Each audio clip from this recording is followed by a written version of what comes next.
বন্ধুরা, আজ আমি বানাবো নারকেল কোড়া দিয়ে বরবটি ভাজা। তার জন্য নিয়েছি বরবটি ছোট ছোট টুকরো করে কেটে নিয়েছি, নারকেল কুড়োনো, কাঁচা লঙ্কা, কালো জিরে, নুন, চিনি, তেল, হলুদ। কড়াইতে তেল দিয়ে দিচ্ছি, গরম হয়ে গেছে। আমি কালো জিরে, কাঁচা লঙ্কা ফোড়ন দিয়ে দিলাম। এরপর বরবটিগুলো দিয়ে দিচ্ছি, নামিয়ে নিচ্ছি।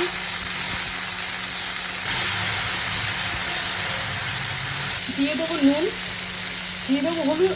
হলুদ অল্প দিতে হবে। দিয়ে দেবো চিনি। হয়ে এসেছে। এবার ওপর থেকে আমি নারকেল কুড়োনোটা ছড়িয়ে দেবো, ভালো করে নাড়িয়ে নেবো।